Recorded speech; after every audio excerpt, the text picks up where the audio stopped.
Thanks for sticking with us. It is 8:14. We have spent the past few days and hours here on Eyewitness News Daybreak, especially this morning, talking about the dangers of fentanyl and how overdoses have impacted the tri-state. But there is help that can be had out there.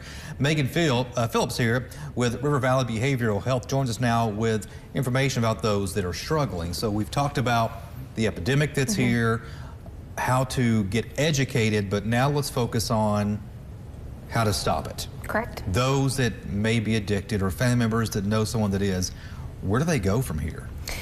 So with River Valley, we recognize that this is not as simple as just, putting it down and being done. With fentanyl, it's 100 times stronger than morphine. So it can definitely take over someone's life very quickly. With River Valley, we recognize that not everyone's recovery journey is the same. Our services are really set up to be individualized. We offer for the client specifically, we have inpatient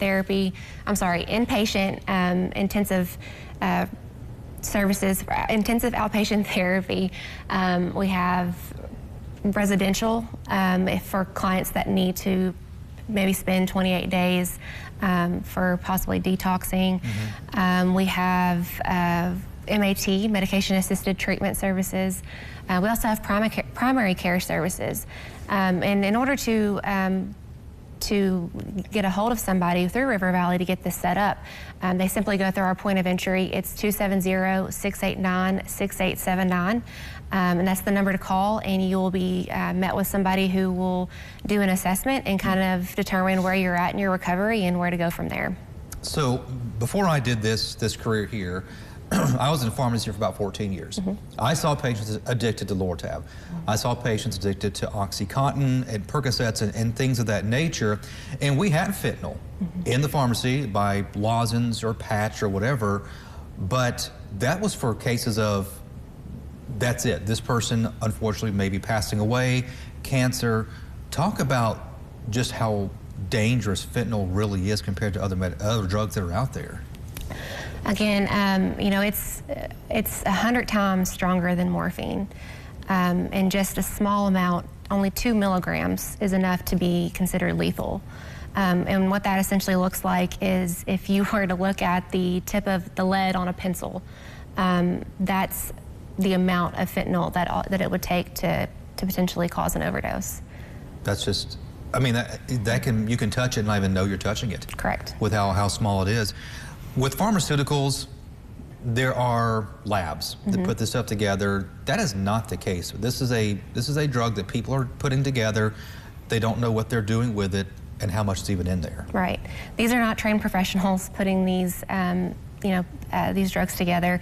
There's no quality control. There's no way of knowing how much of that is going into the pill that's being pressed. And that's the scary thing about this, is that you just essentially, you really have no idea what you're getting. So I know we don't have time for it, but try to walk us through a treatment. What's being done? Is it, I know you mentioned detox, so that's something, but is there medications? This is something you can't just say, all right, I'm done, I'm over it. That does not work with fentanyl. Correct. So, basically the steps would be to reach out to our point of entry through River Valley. You'll have an assessment done by a trained professional who can kind of decipher where you're at in your recovery journey. Then they would go from, whether or not this was something that needed to be, this individual needed inpatient care. If that was the case, then River Valley offers, we have a men's and women's facility for a 28-day program. After completion of that program, they would participate in either intensive outpatient or individual therapy. While they're being treated inpatient, they could also be seen by someone like myself who offers, we do not only mental health, but substance use, so we're dual diagnosis. There are medications that can be used to help treat opioid use disorders, such as Suboxone. There's Vivitrol. There's different options that are out there. And there's also people that come to see us that are in our program that simply they may not want medication, and that's fine. They just maybe would like to have the accountability. So there's that also.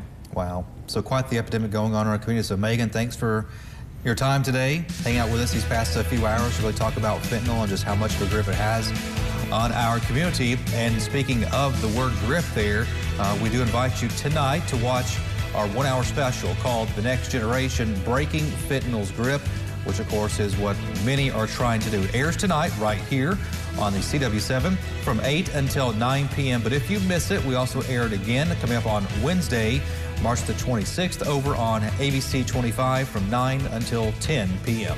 Ron's forecast for you is up next.